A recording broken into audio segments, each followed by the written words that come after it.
അസ്സലാമു അലൈക്കും വറഹ്മത്തുള്ളാഹി വബറകാതുഹു. ഖുർആൻ പ്രഭാതം 46. അൽഹംദുലില്ലാഹി റബ്ബിൽ ആലമീൻ വസ്സലാത്തു വസ്സലാമു അലാ സയ്യിദിൽ മുർസലീൻ വഅലാ ആലിഹി വസ്വഹ്ബിഹി അജ്മഈൻ. ബിസ്മില്ലാഹിർ റഹ്മാനിർ റഹീം. വൈലുൽ ലികുല്ലി ഹുമസത്തിൽ ലുമസ അല്ലദീ ജമഅ മാലൻ വഅദ്ദദഹ യഹ്സബു അന്ന മാലഹു അഖ്ലദ كلا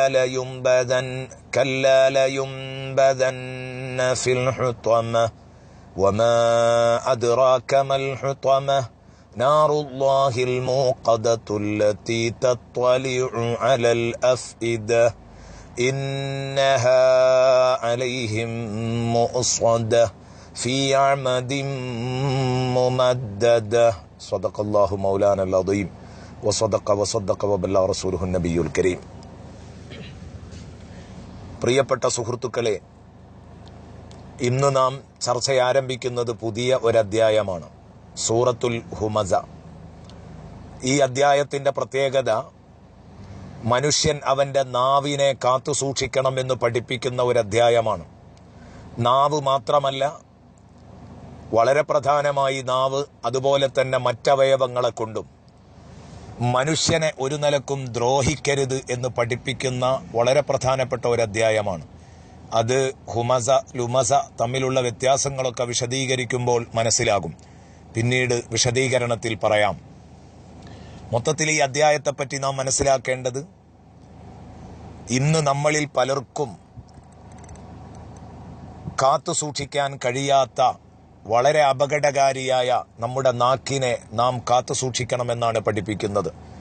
ആരെയും ദ്രോഹിക്കരുത്, ശല്യക്കാരായി നാം ഒരർത്ഥത്തിലും മാറരുത് എന്ന് ഈ അധ്യായം നമ്മെ പഠിപ്പിക്കുകയാണ്. സൂറത്തുൽ ഹുമസയുടെ പ്രത്യേകത, ഖുർആനിലെ പല അധ്യായങ്ങളിലും പല നിയമങ്ങളും നമുക്ക് കാണാൻ കഴിയും. ഉദാഹരണത്തിന് സൂറത്തുൽ ബഖറ നോക്കിയാൽ ഒരുപാട് നിയമങ്ങൾ സൂറത്തുൽ ബഖറയുടെ ഉള്ളിൽ നിന്ന് നമുക്ക് വായിച്ചെടുക്കാൻ പറ്റും. സൂറത്തുൽ അൻആമിൽ നിന്ന് കിട്ടും, സൂറത്തുൽ നിസായിൽ നിന്ന് കിട്ടും. അങ്ങനെ തുടങ്ങിയിട്ട് എല്ലാ അധ്യായങ്ങളിലും ഒരുപാട് ഹുക്കുമുകൾ കൂടിയതാണ് ആ അധ്യായത്തിലെ പ്രമേയങ്ങൾ.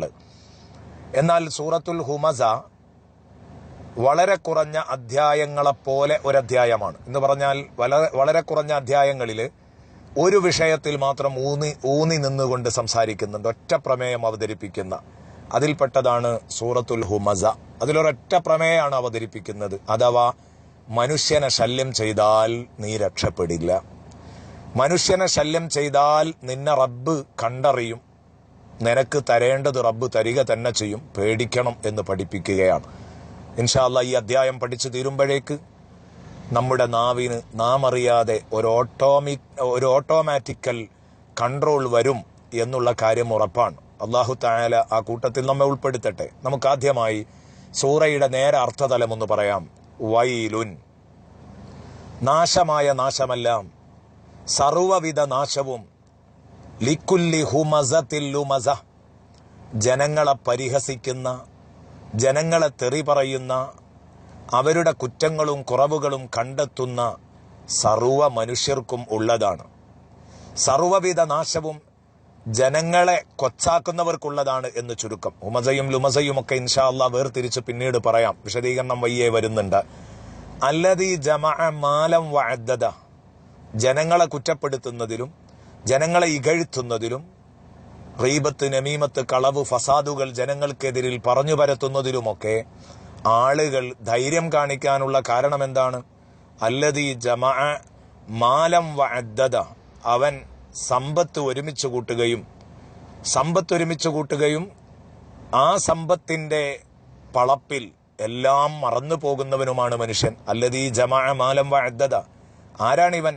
അല്ലദീ ജമഅ മാലൻ, സമ്പത്ത് ഒരുമിച്ച് കൂട്ടി, വഅദ്ദദഹു, അത് ഇടയ്ക്കിടെ എണ്ണി തിട്ടപ്പെടുത്തി, എനിക്ക് ഇത്ര ആസ്തിയുണ്ട്, ഞാൻ ഇത്ര വലിയവനാണ്, ഞാൻ ഇത്ര വലിയ മുതലാളിയാണ്, ഇനി എന്നെ ചോദ്യം ചെയ്യാൻ പറ്റിയ ഒരാളും ഭൂമുഖത്തില്ല എന്ന് ഖാറൂൻ മുതലാളിക്ക് തോന്നിയതുപോലെ തോന്നുമ്പോഴാണ് പറ്റിയിടത്തുനിന്നും പറ്റാത്തിടത്തു നിന്നുമൊക്കെ അനുവദനീയ മാർഗത്തിലും അനുവദനീയമല്ലാത്ത മാർഗത്തിലുമൊക്കെ സമ്പത്ത് വലിച്ചുകൂട്ടി വണ്ണം വെച്ച് ഇത്രയും സമ്പത്തും ആസ്തിയും എൻ്റെ കയ്യിലുണ്ടെന്ന ഉള്ളിലിരിപ്പും ആ മനുഷ്യനെ നിയന്ത്രിക്കുമ്പോൾ അവൻ ആർക്കും പിടിച്ചാ കിട്ടാത്ത, ആർക്കും വഴങ്ങാത്ത, ഒരു മൂക്കില്ല, ഒരു മൂക്കയറില്ല കാളയായി മാറും.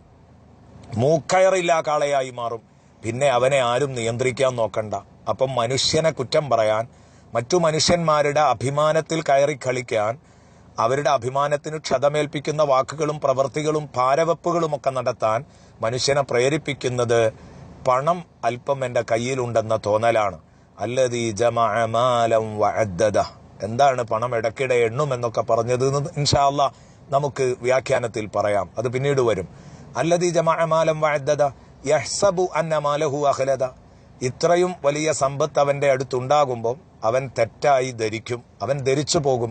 അന്ന മാലഹു അഖ്ലദ, അവന്റെ സമ്പത്ത് കാലാകാലം അവനെ ഇവിടെ അധിവസിപ്പിക്കും, ശാശ്വതമായി ജീവിക്കാൻ വിടും എന്ന് അവൻ കരുതുന്നു.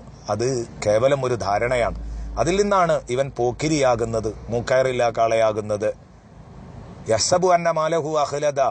എന്നിട്ടല്ല പറയുന്നു, എങ്കിൽ ഈ തണ്ടിൽ എന്റെ അടിമകൾക്ക് നേരെ കടന്നു കയറുന്ന ദുഷ്ടന്മാരാരുണ്ടോ അവർ ചിന്തിക്കണം, കല്ല വേണ്ടട്ടോ, 10 റുപ്യ കയ്യിലുണ്ടെന്ന് കരുതി, 4 ആള് പിന്നിലുണ്ടെന്ന് കരുതി ആരുടെ നേരെയും കൊമ്പ് കുലുക്കണ്ട.